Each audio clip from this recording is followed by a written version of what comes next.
எங்களுடைய அற்புதமான மதிய வணக்கத்தை தெரிவித்துக் கொள்கின்றோம்.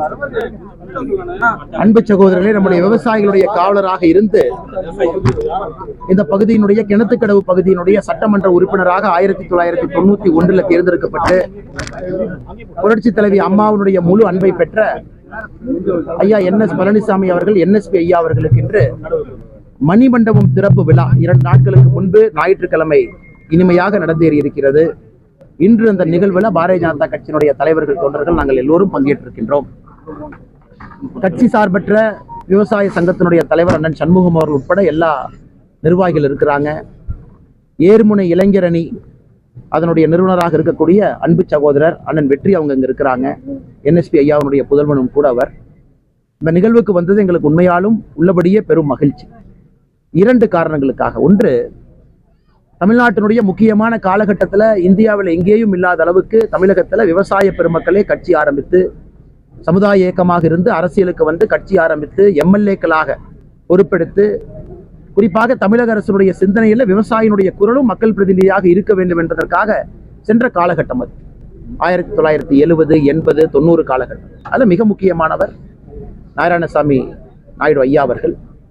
அவருடைய தளபதியாக இருந்து பணியாற்றியவர் நம்முடைய NSP ஐயா அவர்கள். இன்னைக்கு ஐயாவிற்கு உள்ளபடியே ஒரு சாலச் சிறந்த ஒரு சரித்திர நிகழ்வாக இந்த மணிமண்டபம் அமைந்திருக்கிறது. குடும்பத்தினர் எல்லோரும், கட்சி தலைவர்கள் எல்லோரும், விவசாய சங்கங்கள் எல்லோரும் வந்திருக்கிறாங்க. இன்னைக்கு இந்த மண்ணில் அவருடைய தோட்டத்தில் அமர்ந்திருக்கிறோம். ஆனால் இங்கே தான் ஐயா பார்த்தீங்கன்னா கல்லுக்கு தடை இருந்த பொழுது தைரியமாக கல் கட்டுவார். காவல்துறை வருவாங்க, பானையை உடைச்சிட்டு போவாங்க, மறுபடியும் பானையை வாங்கி கல் கட்டுவாங்க. அது ஐயாவுடைய பெருமை. கடைசி நாள் வரை அவருடைய தோட்டத்தில் கல் கட்டிக்கிட்டு தான் இருந்தாங்க, பானை இருந்துச்சு. இது பாரதிய ஜனதா கட்சி எங்களுடைய தொடர் கோரிக்கையாக வைக்க ஆரம்பித்திருக்கின்றோம். தமிழகத்தில் கல் இறக்க வேண்டிய கட்டாயம் மட்டுமல்ல, நேரமும் வந்துருச்சு.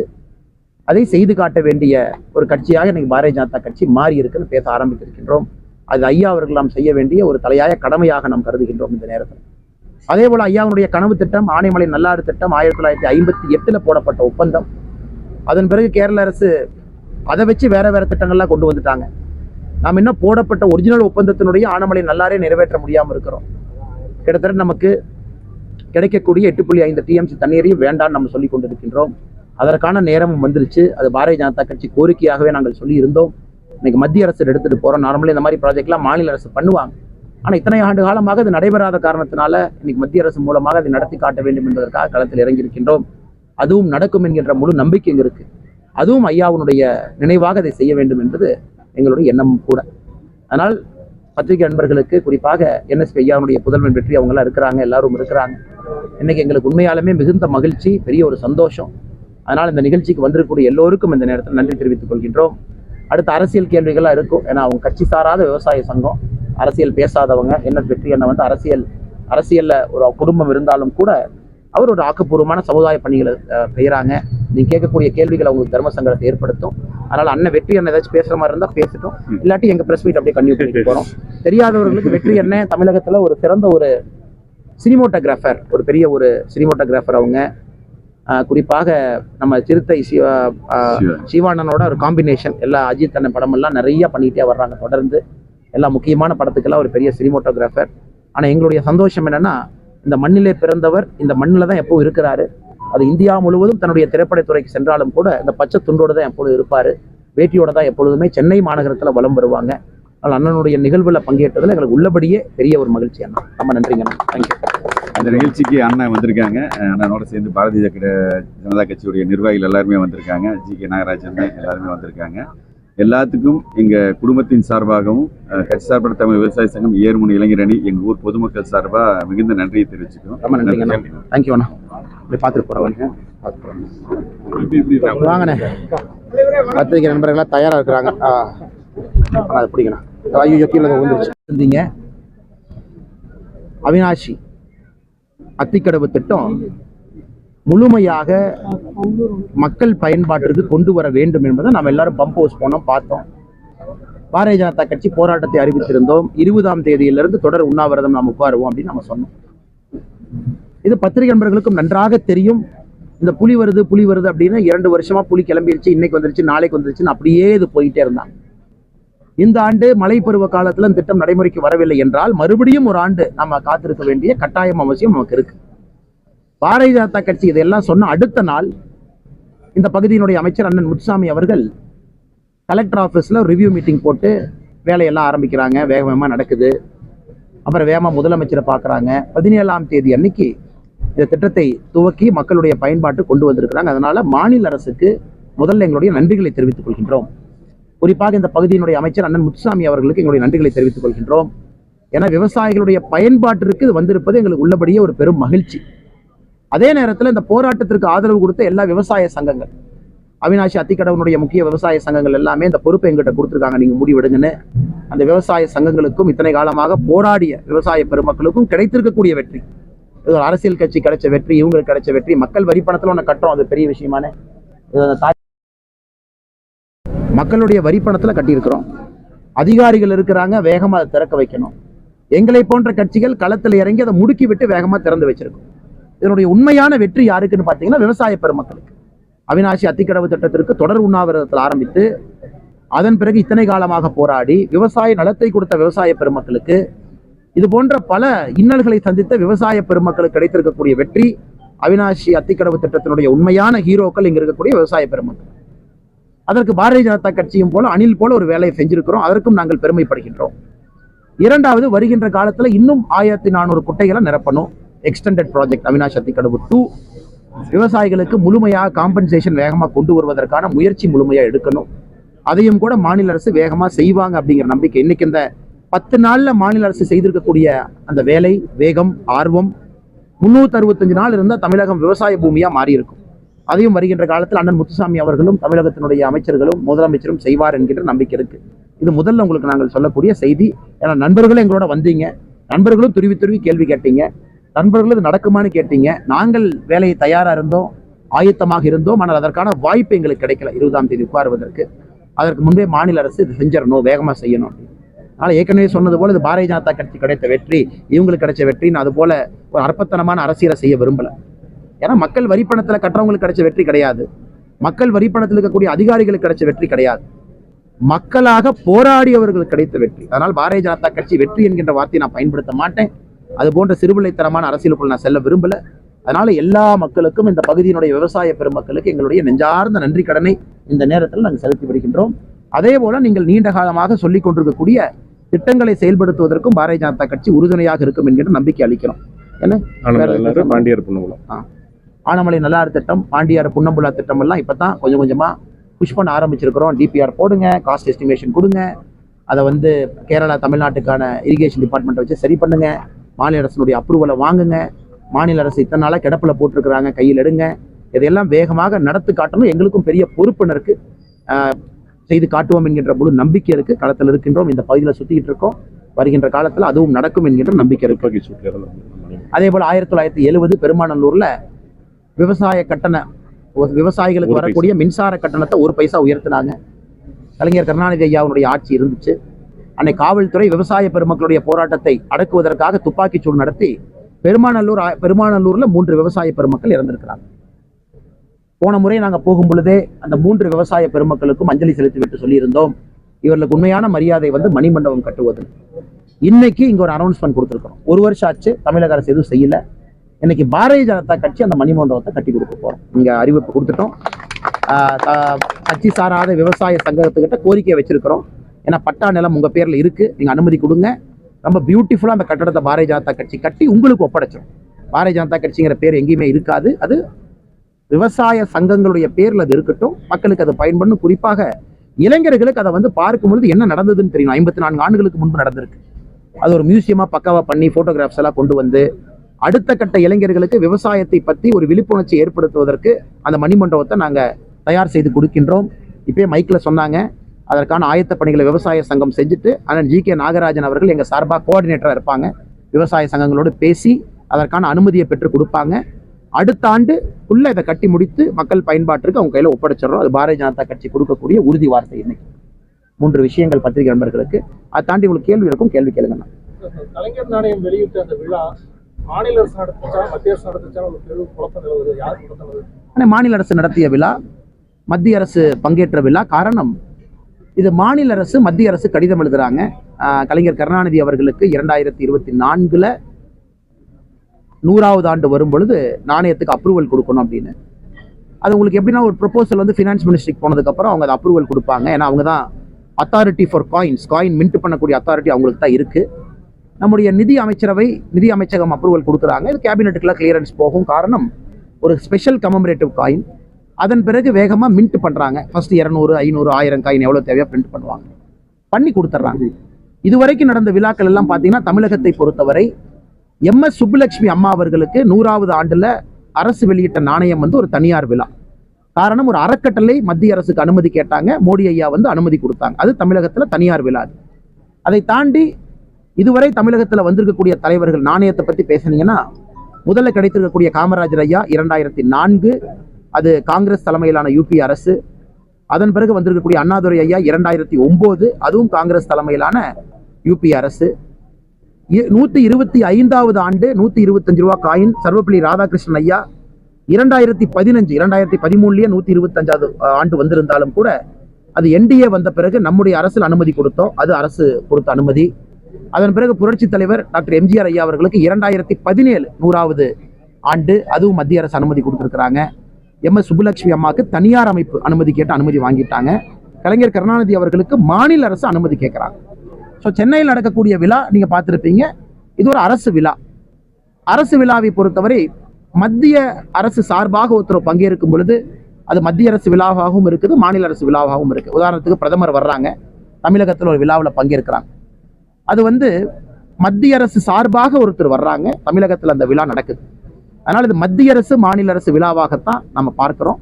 செலவு எல்லாமே மாநில அரசு பண்றாங்க. காரணம் உரிமை கோரியவர்கள் மாநில அரசு, அவங்க தான் லெட்டர் எழுதுறாங்க மத்திய அரசு கொடுங்க அப்படின்னு. மத்திய அரசு பர்மிஷன் கொடுக்குறாங்க, மாநில அரசு அழைக்கிறாங்க, நீங்க வாங்கன்னு அழைக்கிறாங்க, மத்திய அரசு சார்பாக வர்றாங்க.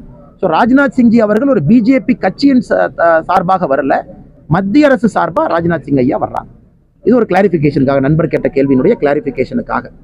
இதுல வந்து சில தலைவர்கள் சொல்றாங்க, இல்ல இதுல பாருங்க தலைமைச் செயலாளர் இன்வைட் பண்ணியிருக்காங்க, தலைமைச் செயலாளர் பேர் தான் வந்து சீஃப் செக்ரட்டரியினுடைய பேர் தான் இன்விடேஷன்ல இருக்கு. அது நேச்சுரல். மோடி ஐயா தமிழகத்திற்கு வரும் பொழுதும் இன்விடேஷன் தலைமைச் செயலாளருடைய பேர்ல தான் இருக்கும். செஸ் ஒலிம்பியாடுக்கு மோடி ஐயா வர்றாங்க. Because chief secretary is the number 1 civil servant of Tamil Nadu. தமிழ்நாட்டினுடைய நம்பர் 1 சிவில் சர்வெண்டாக தலைமைச் செயலாளர் அவங்க இருக்கும்போது சீஃப் செக்ரட்டரி பேர்ல தான் எல்லா இன்விடேஷனும் போகும். இது மரபு. இது வந்து ஒரு பெரிய ஒரு விஷயம் கிடையாது. ஒரு யூனியன் செக்ரட்டரியோ அல்லது நம்முடைய கேபினட் செக்ரட்டரியோ தமிழ்நாட்டுக்கு வந்து இன்விடேஷன் அடிக்க முடியாது. அது மரபு கிடையாது. அரசியலமைப்பு சட்டத்தில் அதற்கான அதிகாரமும் இல்லை என்பதை இந்த நேரத்தில் தெரிவித்துக் கொள்கிறேன். அடுத்துங்கண்ணா, லேட்டரல் என்ட்ரியை வந்து ரத்து பண்ணியிருக்காங்க UPSC. அது தொடர்பாக தொடர்ந்து காங்கிரஸ் திமுகலாம் எதிர்ப்பு தெரிவிச்சிருந்த நிலையில இன்னைக்கு ரத்து பண்ணியிருக்காங்க. நேற்று ஒரு பெரிய நீண்ட விளக்கம் நம்ம கொடுத்தோம். காரணம் வந்து 2018 6 ஆண்டு காலமாக லேட்டரல் என்ட்ரி நம்முடைய இந்திய பேரரசில் இருக்கு. இதுவரை 60 பேர் லேட்டர் என்ட்ரி மூலமா வந்திருக்காங்க. 5 ஆண்டு முடிச்சுட்டு மறுபடியும் பிரைவேட் செக்டர் வந்துட்டாங்க. 2024 மறுபடியும் 45 பேருக்கு ரெக்ரூட்மெண்ட்டுக்காக கால்ஃபர் பண்ணியிருக்காங்க. நேற்று ஒரு பெரிய நீண்ட விளக்கம் பத்திரிகை நண்பர்களுக்கு கொடுத்தோம். இதுல நிறைய கருத்துக்கள். ஒன்று, காங்கிரஸ் போன்ற கட்சிகள் என்ன சொல்றாங்க, லேட்டரல் என்ட்ரியே வேண்டாம் அவங்க கருத்து. சில கட்சிகளுடைய கருத்து என்ன, லேட்டரல் என்ட்ரி வேண்டும், ஆனால் லேட்டரல் என்ட்ரி ரிசர்வேஷன் கோட்டா இருக்கணும். சில கட்சிகளுடைய கருத்து. சில கட்சிகளுடைய கருத்து லேட்டரல் என்ட்ரி வேண்டும், ஆனால் அது வந்து ஜாயிண்ட் செக்ரட்டரி டைரக்டரா இருக்கிறனால ரிசர்வேஷன் தேவையில்லைங்கிற ஒரு கருத்து.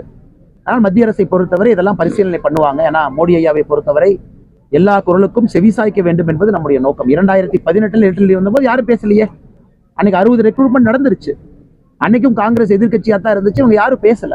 அவங்க வெற்றிகரமா 5 ஆண்டுகள் முடித்து விட்டு மறுபடியும் தனியார் துறைக்கு போயிட்டாங்க. ஆனா இன்னைக்கு 2024 பேசுறாங்க. அதனால் இதை பற்றி இன்னும் தெளிவாக நாம் பேசுகின்றோம். மத்திய அரசு அதற்கான உரிய விளக்கத்தை கொடுப்பாங்க, என்ன காரணம் அப்படின்னு உரிய விளக்கத்தை கொடுப்பாங்க. அந்த விளக்கம் வந்த பிறகு நாம் பேசணும். இன்னைக்கு மதுரையில் நடந்த பிரஸ் மீட்ல முன்னாள் அமைச்சர் RP உதயகுமார் அவர்கள் கருணாநிதி வந்து அடிக்கணும்னு சொல்லிட்டு இருந்த அண்ணாமலை வந்து இன்னைக்கு கலைஞர் நினைவிடத்தில் நின்று கும்பிடு போட்டுருக்காரு. அவருக்கு வந்து அரசியல் அனுபவம் பத்தல அப்படின்னு சொல்லியிருக்காரு.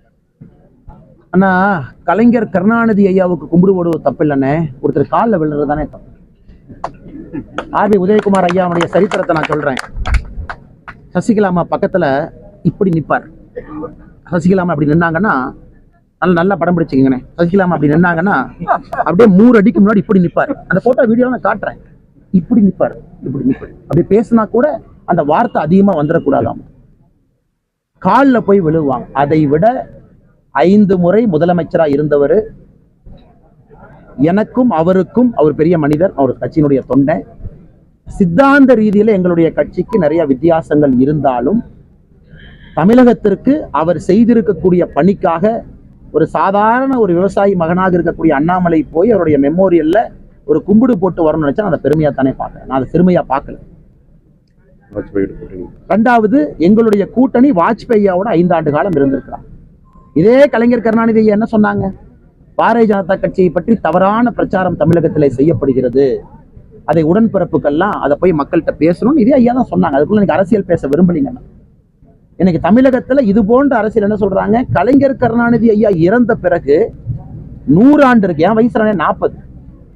ஏன்னா வயசே அவருடைய அரசியல் அனுபவம் கிடையாது. அவருக்கு 80 ஆண்டு காலம் அரசியல் அனுபவம் மட்டுமே. 50 இயர்ஸ் டைரக்ட் பாலிடிக்ஸ். 30 ஆண்டு காலம் நேரடியாக திரைத்துறையில் எழுதியவர். எத்தனையோ இடத்துல, பல இடத்துல கருத்து வேறுபாடுகளை வெளிப்படையா வைத்தாலும் கூட 100வது வருஷத்துல அந்த விழாவில் அங்க போய் ஒரு மரியாதை செய்வதை கூட அவங்க செய்வதை கொச்சைப்படுத்தணும்னு நினைச்சாங்கன்னா, இன்னைக்கு நான் பல பேர்த்த பத்தி பேசுறேன். அறிஞர் அண்ணா அவருடைய நினைவிடத்திற்கு சென்று அதே மாதிரி நான் கும்பிடு போட்டு வந்திருக்கேன். காரணம், தமிழகத்தினுடைய முதலமைச்சராக இருந்தாங்க, 2 ஆண்டு காலம் பணியாற்றினாங்க, போராட்டம் செஞ்சிருக்கிறாங்க. எங்களுக்கும் அறிஞர் அண்ணாதுரை அவர்களுக்கும் கடவுளை பொறுத்தவரை 1008 கருத்து வேறுபாடுகள் இருக்கு, வெளியே வைக்கிறோம். ஆனா தமிழகத்திற்காக பணி செஞ்சவங்களை போய் நீங்க பார்க்க கூடாதுன்னா எப்படி? புரட்சி தலைவி அம்மா அவர்களுக்கும் நான் மரியாதை செய்வேன், அது எப்படி இல்லைன்னு சொல்லுவேன்? புரட்சி தலைவர் டாக்டர் எம்ஜிஆர் அவர்களை பத்தி சொல்லவே வேண்டாம். ஒரு மகான். இன்னைக்கு தமிழகத்துல இதையெல்லாம் ஒரு குற்றமாக அண்ணன் ஆர்பி உதயகுமார் அவர்கள் பத்திரிகையாளர் சந்திப்புல போய் கும்பிடு போட்டாரு அப்படின்லாம் சொன்னாங்கன்னா நான் என்ன சொல்றேன்னு தெரியல. காலில் விழுகல, இப்படி பேசல, கூனி குறுகி நிக்கல, 3 அடி தள்ளி நிக்கல, கம்பீரமாக நடந்து போய் கம்பீரமாக 6 அடி இருக்கக்கூடிய நான் முதுகெலும்பு வளையாம வணக்கம் செலுத்திவிட்டு வந்திருக்கின்றேன். அதற்கு நான் பெருமைப்படுறேன். அதுக்கு நான் பெருமை பண்ணீங்க. ஆனா பத்திரிகையாளர் சந்திப்பு முடிச்சோன்னா ஐயா நான் பேசுறேன். லைவ் போதும், அதனாலதாங்க. கடந்த 1 மாசமாவே சார் இப்போ ஏடிஎம்கே தாக்குற அளவுக்கு திமுக தாக்குறது இல்லை. அதே போல கலைஞர் நானே வெளியிட்டீங்களா? அவினாஷ் செட்டிக்கு பாராட்டு சொல்ற முதல்ல கொஞ்சம் இணக்கத்தை ஏற்படுத்த முயற்சி பண்றீங்களா? ஆனா நீங்க நான் உங்களை பத்திரிகையாளர்களை எப்பொழுதுமே அவங்கள ஒன்றும் தெரியாதுன்னு நினைக்கிற ஆள் நான் கிடையாதுங்க. நமக்கு எல்லாம் தெரியும். எல்லாம் ஃபுல்லாக சுத்துறீங்க, அரசியல் கட்சிகளை பார்க்குறீங்க, தலைவருடைய பாடி லாங்குவேஜ் வச்சு கண்டுபிடிச்சிருவீங்க, யார் என்ன பேசலாம் தெரியும். அதனால் உங்களை எப்பொழுதுமே அறிவாளிகளாக தான் நான் பேசுகிறேன். ஆனால் ஒரு விஷயத்தை நீங்கள் நல்லா பாருங்கண்ணா, திமுகவை பொறுத்தவரை தமிழகத்தில் இன்னைக்கு எதிர்க்கக்கூடிய ஒரு அரசியல் கட்சி, நான் ஸ்டாட்டிஸ்டிக்ஸில் சொல்கிறேன், பாரதிய ஜனதா கட்சி. ஆர்ப்பாட்டங்கள், போராட்டங்கள், கட்சியினுடைய தொண்டர்கள் எத்தனை பேர் சிறைக்கு போயிருக்கிறாங்க. நாங்கள் எதிரி தான், அதில் எந்த மாற்று கருத்து இல்லை. வழக்கு நடக்கத்தான் போகுது. இருவரும் இன்னொருத்தர் மேல கேஸ் போட்டிருக்கோம். RS பாரதி அவர்கள் மேல கேஸ் போட்டிருக்காரு, நான் RS பாரதி மேல 1 கோடி ரூபாய்க்கு வழக்கு போட்டிருக்கேன்.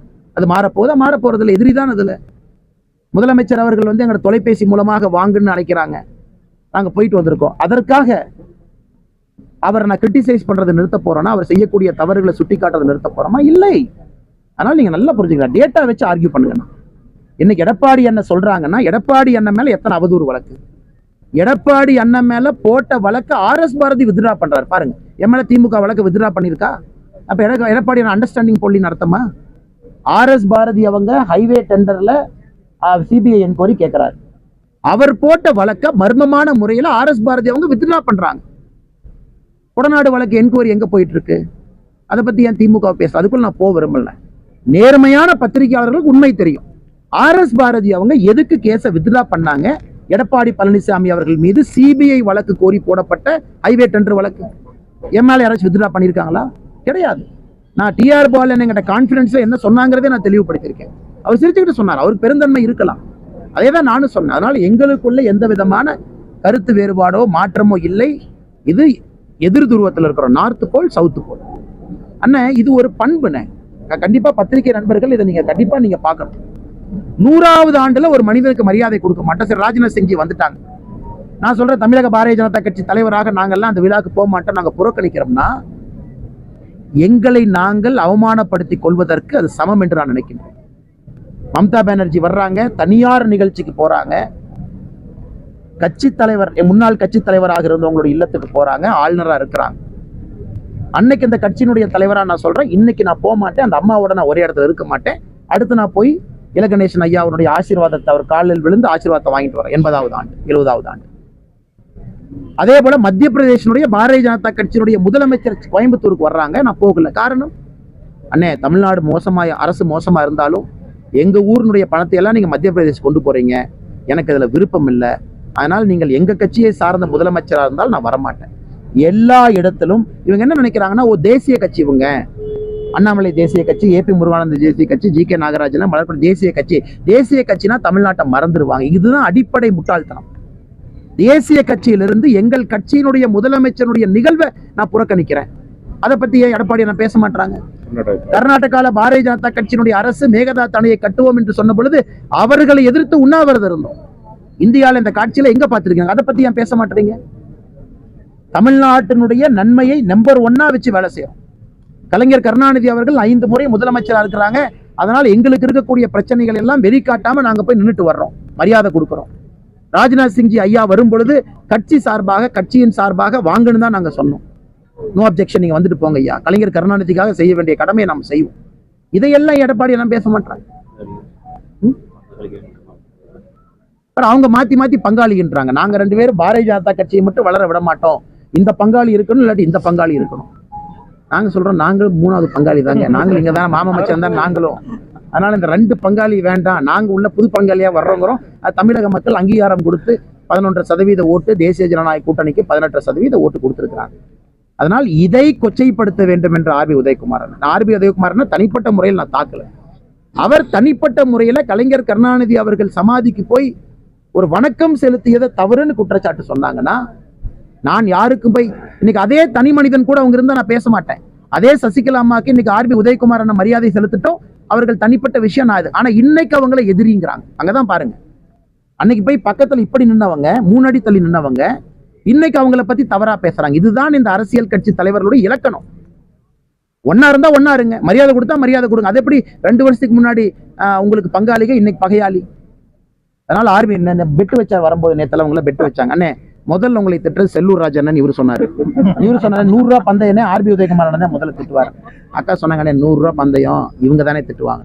ஆனா இன்னைக்கு அந்த பந்தயத்துல ஆர்பி உதயகுமாரன் வந்திருக்காங்க, இன்னும் நல்லா திட்டுவாங்கண்ணே. சாயந்தரம் கோயம்புத்தூர் ஏர்போர்ட்டுக்குள்ள மறுபடியும் பேசணும். அதனால அதிமுக முதல்ல இந்த அண்ணாமலையின் மீது கக்கக்கூடிய வன்மத்தை அடக்கி வைக்கணும். காலையிலிருந்து ராத்திரி வரைக்கும் இவ்வளவு பெரிய ஒரு கட்சி, புரட்சி தலைவருடைய கட்சி, புரட்சி தலைவனுடைய கட்சி, என்னை போன்ற சாதாரண மனிதனை காலையிலிருந்து நைட்டு வரைக்கும் வசைபாடுவது எனக்கு பெருமையாக நான் எடுத்துக்கொள்கின்றேன். என்னுடைய கட்சிக்கு பெருமையாக நான் எடுத்துக்கிறேன். காலையிலிருந்து நைட்டு வரைக்கும் ஒரு முன்னாள் முதலமைச்சர் வசைப்பாடுறார், ஏதோ ஆளுநருக்கும் முதலமைச்சருக்கும் நான் புரோக்கர் அப்படி. இவங்க தான் அண்ணாமலை ஒண்ணுமில்லாதவன்னாங்க. இன்னைக்கு ஆளுநருக்கு முதலமைச்சருக்கு பஞ்சாயத்து பண்றதே நான் தான் அப்படிங்கிறாங்க. அதனால இதை பார்த்து சிரிப்பது அளவுதான் தெரியலீங்கன்னா, கலைஞர் கருணாநிதி அவர்களுக்கு நீங்க மரியாதை செலுத்த வரலையா, முடிஞ்சு போச்சு, உங்க பிரச்சனை. நாங்க மரியாதை செலுத்தினோமா, எங்க பிரச்சனை.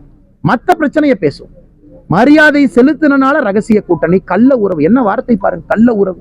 அதனாலதான் நேற்று நான் கேட்டேன், கள்ள உறவுங்கிறது என்ன வார்த்தை? அது எப்படிப்பட்ட வார்த்தை? ஒரு முன்னாள் முதலமைச்சர் பயன்படுத்தக்கூடிய வார்த்தையா, ஒரு பக்குவப்பட்ட அரசியல்வாதி பயன்படுத்தக்கூடிய வார்த்தையா? அதை எல்லாம் தான் நாங்கள் கண்டிக்கிறோம். ஏன்னா அந்த நாணய வெளியீட்டுல இவரை ராகுல் காந்தி அவர்களை அழைக்கவே இல்லை. அப்படி இருக்கும்போது பாஜக முக்கிய அங்கம் வகிச்சீங்க. அதனாலதான் கேட்கிறேன், நீங்க இணக்கமான ஒரு சூழலை ஏற்படுத்த நீங்க விரும்புறீங்களா? சார் உங்களுக்கு தெரியும் சார், உங்களுக்கு தெரியாதது இல்ல சார். ராகுல் காந்தி அவர்களை ஏன் அழைக்கவில்லை, இது கேட்க வேண்டிய கேள்வி முதலமைச்சர் கேட்கணும். முதலமைச்சர் அவங்ககிட்ட கேட்கணும். இன்னைக்கு அண்ணன் செல்ல பிறந்தகை அவரு இந்த கவுண்டமணி நான் சொல்லுவார், ஒரு புது விளக்கம் கொடுப்பாரு பாரு, நாமளே டமார்னு யோசிப்போம் அப்படிங்கிற மாதிரி அவர் ஒரு விளக்கம் கொடுக்கிறார். அதாவது அவங்க வந்ததெல்லாம் ஏத்துக்கிறோம், ஆனா இருந்தாலும் அப்படிங்கிறார். அண்ணா ராஜ்நாத் சிங்ஜி அவர்கள் வந்தது மத்திய அமைச்சராக, பாரதிய ஜனதா கட்சியினுடைய தொண்டனாக, தலைவராக வரல. பாதுகாப்புத்துறை அமைச்சர், கேபினெட்ல நம்பர் 2 சீனியாரிட்டி. பிரதமர் மோடி அவர்களுக்கு பிறகு மந்திரி சபையில நம்பர் 2 ராஜ்நாத் சிங்ஜி, அதான் order of presidents. Number 2 cabinet minister இன்னைக்கு தமிழகத்திற்கு மத்திய அரசின் சார்பாக பங்கேற்றிருக்கிறாங்க. ஸோ அவங்க கவர்மெண்ட்டை கூப்பிடணும்னு முடிவு எடுத்திருக்கிறாங்க. நாளைக்கு ராகுல் காந்தி ஐயாவை இன்னொரு நிகழ்வுக்கு கூப்பிடுறாங்களோ அவங்க இஷ்டம். முதலமைச்சர் அவர்கள் மத்திய அரசை கூப்பிட்டுருக்கிறாங்க, வந்துட்டு போயிருக்கிறாங்க. ஆனா இங்க மாட்டிக்கிட்ட ஒரே ஆள் நான் தான். ஏன்னா நான் அரசு இல்லை, நான் ஒரு சாதாரண மனிதன், கட்சியினுடைய தலைவர்.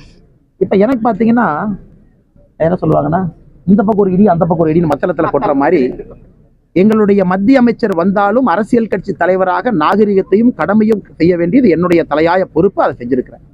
அதனால இதையே திரும்ப திரும்ப அவங்க அப்படி நோண்டி எடுத்தாங்கன்னா வெரி சாரி அண்ணா. நீங்க பாருங்க, நாணயம் வெளியிட்டு முடிச்சாச்சுனே, அடுத்த நாணயம் நாளைக்கு வெளியிட்டுருவாங்க.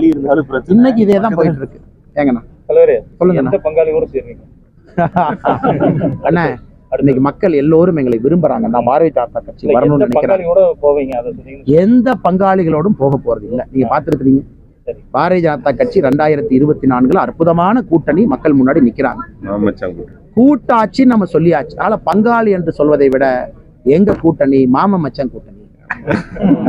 இது பங்காளிகள் வேண்டாம், நாங்க மாம மச்சான் கூட்டணி. எல்லோரும் இணைந்து அக்கா தங்கைகள் மாம மச்சானாக இருந்து தமிழகத்தை வளப்படுத்துவதற்கு தேசிய ஜனநாயக கூட்டணி இருக்கு. இது மாமா மச்சான் கூட்டணி.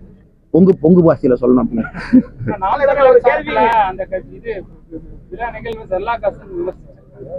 அவங்களுடைய கருத்துங்க என்ன? அண்ணன் சீமான் அவர்கள் தலைவர்களுடைய கருத்து, எல்லோருக்கும் ஒரு கருத்து இருக்கு. அண்ணன் சொன்ன கருத்து தப்புன்னு எப்படி நான் சொல்லுவேன்? அவங்களுடைய கருத்தை அவங்க சொல்லியிருக்கிறாங்க. இப்ப பாரதிய ஜனதா கட்சி வந்துங்கன்னா நாங்க எதுவுமே எடுத்துரிஞ்சு பேச முடியாது. ஏன்னா 18 மாநிலத்தில் ஆட்சியில் இருக்கோம் கூட்டணியோடு. நாங்க தனியா மத்திய அரசியல் ஆட்சியில் இருக்கோம். பக்குவப்பட்ட ஒரு கட்சி, பெருந்தன்மையாக நடந்து கொள்ள வேண்டிய கட்டாயம் இருக்கக்கூடிய ஒரு கட்சி. இன்னைக்கு அண்ணன் சொன்னார், அண்ணன் என்னன்னே தப்பு நீங்க கேன்சல் பண்ணிட்டு போயிட்டீங்க, நேற்று அண்ணாமலை என்ன சொன்னாங்க, விளக்கமெல்லாம் கொடுத்தீங்க, நீங்க கேன்சல் பண்ணிட்டீங்க. எல்லா குரலையும் ஒன்றாக இணைக்க வேண்டிய கட்டாயம் இருக்கு. 10 கட்சிகள் 10 கோரிக்கை வைக்கிறாங்க. உதாரணத்துக்கு வக்ஃப் போர்டு பில்லு இன்னைக்கு ஜாயிண்ட் பார்லிமெண்டரி கமிட்டி போயிருக்கு, ஜேபிசி. 31 மெம்பர்ஸ் அதுல இருக்காங்க. எல்லாரும் அவங்க கருத்தை சொல்றாங்க. ஒரு ஜனநாயகத்துல எதையுமே எடுத்தவங்க ஒத்துன்னு பேச முடியாதுங்கன்னா எல்லா குரலையும் அரவணைச்சு தான் செல்ல முடியும். அதைத்தான் இன்று பாரதிய ஜனதா கட்சி செல்லுது. ஆனா நம்மளை என்ன சொல்லுவாங்கன்னா, நாங்க எல்லோருடைய குரலையும் நசுக்கிறோம் அப்படிமா. இதுதான் இதுல ஒரு விசித்திரமான ஒரு விஷயம். சொல்லுங்க வேற என்ன? யாரு வேணாலும் இருக்கலாம். இஸ்லாமியர் நான் மாமன் தான் சொல்றேன். அரவக்குறிச்சி நான் பல பேர்த்த மாமன் தானே சொல்றேன். உங்க நாடு தான் நம்ம இஸ்லாமிய சகோதரர்கள் நாங்க மாமன் தான் சொல்றோம். அதனால அந்த மாமன் கூட்டணிக்கு எல்லாருமே வரலாம். பங்காளிகள்னா நான் தான் அப்படிமாங்க. மாமன் தானே எல்லோருமே. அதனால என்டிஏ கூட்டணி மாமன் கூட்டணி எல்லோரும் வாங்க. அதான் நாங்க சொல்றேன். ஆனா எல்லாரும் மாமன் தான். அவங்களுக்கு டவுட் இருக்கு. சொல்லுங்க என்ன? இந்த மண்ணிலிருந்து இந்த வார்த்தையை பயன்படுத்துறோம். நல்ல ஒரு வார்த்தையாக 2026 தமிழக அரசியல் களத்தை இந்த மாமன் மச்சான் என்கின்ற வார்த்தை மாற்றும் என்கிற நம்பிக்கை எங்களுக்கு இருக்கு. கருத்தலை எங்களுக்கு ஏற்புடைய இல்லைங்கண்ணே. அந்த கருத்தலை எங்களுக்கு ஏற்புடையது இல்லை. அண்ணே அமைச்சர் என்ன வேணாலும் சொல்லாங்கண்ணே, அது அவருடைய கருத்து. கேரளாக்கு இருக்கிறாங்க. அப்படி மத்திய அரசுக்கு வலியுறுத்துறாங்கன்னா தமிழக பாரதிய ஜனதா கட்சி இங்கிருந்து மத்திய அரசு ஒரு டீம் பார்க்க போகும். நாங்க எந்த காரணத்திற்கும் முல்லை பெரியார் நல்லா புரிஞ்சுக்கணும்னா, சுப்ரீம் கோர்ட்டில் ஸ்டெபிலிட்டி கொடுத்த பிறகு தனிப்பட்ட கருத்துக்கள் எதுக்கு? சுப்ரீம் கோர்ட்ல ஸ்டெபிலிட்டி, அணைமட்ட உயர்வு, மேலே கீழே, பேபி அணை, முல்லை பெரியார் அணை, எதை கட்டணும், எதை பாதுகாக்கணும், ஷட்டர் எல்லாம் பேசியாச்சு. எனக்கு பாரதிய ஜனதா கட்சியை பொறுத்தவரை நாங்கள் தெளிவாக இருக்கின்றோம். முல்லை பெரியார் அணையிலிருந்து நமக்கு வர வேண்டிய தண்ணி சொட்டு குறையாம வரணும். ஒருவேளை யாராவது மத்திய அரசுக்கு போய் நாங்கள் அதை மெமரண்டம் கொடுக்க போறோம்னா பாரதிய ஜனதா கட்சி தமிழகம் இங்கிருந்து நாங்களும் மெமரண்டத்தோட தான் போக போறோம். அதெல்லாம் தேவையில்லை. உச்சநீதிமன்றம் சொன்ன பிறகு இந்த பிரச்சனைல சர்ச்சையே இல்லை என்பது நாங்கள் ரொம்ப தெளிவா இருக்கிறோம். ஆனா தேசிய கட்சியில நாங்கள் இந்த வார்த்தையை பயன்படுத்தி பேசுறோம். தமிழகத்தை முதன்மைப்படுத்துவதுதான் பாரதிய ஜனதா கட்சி தமிழகத்தினுடைய வேலை என்பதிலே நாங்கள் தெளிவா இருக்கோம். நீங்க அதை 3 வருஷமா பாக்குறீங்க. எல்லா இடத்துலையும் தமிழக மக்களை முன்னிலைப்படுத்திதான் எங்க அரசியல் இருக்கு. அதை எப்பொழுதும் நாங்கள் விட்டு கொடுக்க மாட்டோம். அந்த கொங்கு மண்டலத்துக்கு முக்கிய இது ஆதாரமாக்குறது தேங்காய். தேங்காயோட விலை வீழ்ச்சி ரொம்ப கீழே. 2 வேலை போயிட்டு இருக்கேன். பாரத் ஆயில், பாரத் பருப்பு, பாரத் அட்டா, மத்திய அரசுக்கு நான் ஒரு கடிதம் எழுதியிருக்கின்றேன். பாரதிய ஜனதா கட்சி சார்பாக மத்திய அரசு பாரத் கோகனட் ஆயில், பாரத் தேங்காய் எண்ணெய் அறிமுகப்படுத்த வேண்டிய நேரம். உதாரணத்துக்கு நம்ம பகுதியினுடைய நஃபெட் அமைப்பு மூலமாக வரக்கூடிய கொப்பரை தேங்காய் எல்லாம் உலர்ந்த பிறகு அதை திரும்ப ஓப்பன் மார்க்கெட்ல ஒரே நேரத்தில் புஷ் பண்ணீங்கன்னா வீழ்ச்சி ஏற்படுது. அதனால் நாம் இன்னைக்கு பாரத் தேங்காய் எண்ணெயை கொண்டு வருவதற்கான முயற்சி எடுக்கணும் அப்படின்னு மத்திய அரசுக்கு வேண்டுகோள் வைத்திருக்கிறோம். நம்பர் 1ங்கண்ணா. ஏன்னா இந்த கமாடிட்டியை ப்ராடக்டா மாத்தணுங்கண்ணா. அதான் அதில் இருக்கக்கூடிய கேம். இன்று காலை பேப்பரை பார்த்து ரொம்ப சந்தோஷமா இருந்துச்சு. கோயம்புத்தூர் ஆட்சியர் பேட்டி கொடுத்தாருங்க ஐயா. கோயம்புத்தூர்ல ஒரு சோதனை ஓட்டம் நடக்க போகுது. 1 மாசம் மக்கள்கிட்ட கருத்து கேட்க போறாங்க. ரேஷன் கடையில 1 லிட்டர் பாம் ஆயிலுக்கு பதிலா 1/2 லிட்டர் தேங்காய் எண்ணெய் கொடுத்தா எத்தனை பேர் வாங்குவீங்க அப்படின்னு. இதை தொடர்ந்து போராட்டமா வச்சிருக்கிறோம். அது கைதெல்லாம் ஆயிருக்கிறோம் நாங்க திமுக அரசுல. அதனால் இன்னைக்கு அந்த மாவட்ட ஆட்சியர் சொன்னது கொஞ்சம் நல்லா இருந்துச்சு படிக்கிறதுக்கு. அதனால இதை மாநில அரசும் முன்னெடுக்கணும். மத்திய அரசு கிட்ட பாரத் கோகனட் ஆயில் கொண்டு வருவதற்கான முயற்சியை நாங்க எடுக்க ஆரம்பிச்சோம். தமிழகத்தோட தொழில் முதலீடு மத்திய பிரதேச விருப்பம் இல்லைன்னு இந்த சூழ்நிலையில முதல்வர் வெளிநாட்டுக்கு போய் தமிழக முதலுக்கு தொழில் முதலீடு அதுக்கு சுற்றுப்பயணம் போறேன். அண்ணே, பாரதிய ஜனதா கட்சி ஆளுகின்ற மாநிலத்துல உதாரணத்துக்கு இன்னைக்கு குஜராத்ல இருந்து பல இடத்துல பாரதிய ஜனதா கட்சி இருக்கு. நாளைக்கு முதலமைச்சர் ஃபோன் பண்ணி சொல்றாரு, தமிழகத்தில் இருக்கக்கூடிய எல்லா அரசியல் கட்சிகளும் அங்கே போவோம், அங்கே ஒரு இன்வெஸ்டர் மீட்டிங் போட்டு அந்த பணத்தை கொண்டு வரலான்னா நாங்கள் தயார். நல்லா சொல்கிறேன், கேட்டுக்கேன். பாரதிய ஜனதா கட்சி ஆளுகின்ற மாநிலத்திற்கு தமிழக முதலமைச்சர் அரசியல் கட்சியில் அழைச்சிக்கிட்டு போய் ஒரு இன்வெஸ்டர் ரோடு ஷோ நடத்தலாம், தமிழ்நாட்டை பற்றி பேசலாம், இங்கே முதலீடை கொண்டு வரலான்னா நாங்கள் வருவதற்கு தயார். அதுதான் நம்ம தெளிவாக சொன்னோங்கண்ணா. இன்னைக்கு ஒரு முதலீடு வர்றதை தடுக்க முடியாதுங்க. இன்னைக்கு பணத்தை பொறுத்தவரை எங்கே அந்த பணத்திற்கு மதிப்பு அதிகமோ அங்கே போக போகுது. திருப்பூர், கோயம்புத்தூர் இருக்கக்கூடிய ஒரு தொழிலதிபர் மத்திய பிரதேசில் போட்டால் ரிட்டர்ன் அதிகமாக இருந்தால் மத்திய பிரதேஷ் போகிறாங்க. தொழிலதிபர் கையை பிடிச்சி அண்ணே போகாதீங்கன்னு சொல்றதுக்கு எனக்கு உரிமை இல்லை. ஏன்னா அவரும் வீட்டில் அடுப்பெரியணும், 1000 பேர் வீட்டில் அடுப்பெரியணும். ஆனால் தமிழகத்தில் ஒரு பாரதிய ஜனதா கட்சியினுடைய முதலமைச்சர் வந்து ரோட் ஷோ நடத்தும் பொழுது பக்கத்தில் போய் உட்காருவதற்கு எங்களுக்கு விருப்பம் இல்லை. தமிழகத்தை வளப்படுத்துவதற்கு தான் நாங்கள் இவ்வளவு சொல்றோம். இது சரியில்லை, இது நீங்க பண்ணுங்க, கரப்ஷன் அதிகமாக போச்சு, இதெல்லாம் சரி பண்ணுங்க, சிங்கிள் விண்டோ கொடுங்க அப்படின்னு. அதனால முதலமைச்சர் அவர்கள் இதற்கு முன்னாடி துபாய் எல்லா இடத்துக்கும் போயிருக்கிறாங்க, ஜப்பான் போயிருக்கிறாங்க, சிங்கப்பூர் போயிருக்கிறாங்க. எல்லா இடத்துலையும் நாங்கள் சொன்னோம், இந்த கவுண்டமணி ஒரு பாக்கெட்ல இருந்து கை விட்டுட்டு ஒன்றும் இல்லைன்னு சொன்ன மாதிரி. அதனால இன்னைக்கு அமெரிக்கா போறாங்க, வடிவேலன்னு சொன்ன மாதிரி அமெரிக்கா போறாங்க. இதுவரை ஒன்றும் வரல, அமெரிக்கா போயிட்டு வர்றாங்க, என்ன நடக்கும்னு பார்ப்போம். நெப்பட்ல தேங்காய் கொள்முதல் பண்ணதுக்கு விவசாயிகளுக்கு வந்து இன்னும் உரிய பணம் வரலன்னு சொல்லி விவசாயம் ஆச்சரியமா இருக்குன்னு அப்படியாங்கண்ணே. இதுக்கு கம்ப்ளைண்ட் ஆர்ப்பாட்டம் கூட ஒரு டைம் ஆர்ப்பாட்டம் பண்ணாங்க. அதுல வந்து மாநில அரசுடைய பங்களிப்பு இருக்குங்க. அதுலயும் அவங்களும் ஸ்டேட் கவர்மெண்டுடைய கான்ட்ரிபியூஷன் அண்ணே ஸ்டடி பண்ணிட்டு சொல்றேன். இதுவரை கவனத்துக்கு வரலன்னு அதான் வந்துருக்குண்ணே. உங்க மாநிலத்தின் சார்பாக மூத்த உறுப்பினர் முடியல ஒரு சொல்லுங்க ஐயா. ஈரோடு பழனி ரயில்வே திட்டம் கிடப்பிலேயே கிடையாது. எப்போ அதை வந்து இது பண்ணுவீங்க? அழுத்தம் கொடுத்து இது கொண்டுட்டு வருவாங்க. பண்ணிடுவோங்க. அது வந்து அனைத்து மக்களுக்கு வந்து முக்கியமான திட்டம். ஆமா, ஈங்கூர்ல இருந்து டேகம் பண்ணி தாராமல் வழியா பதவி வரும். அதை கொஞ்சம் மிக முக்கியமா அவர் இது பண்ணுவாங்க. பண்ணிடுவோங்க ஐயா, பண்ணிடுவோம்.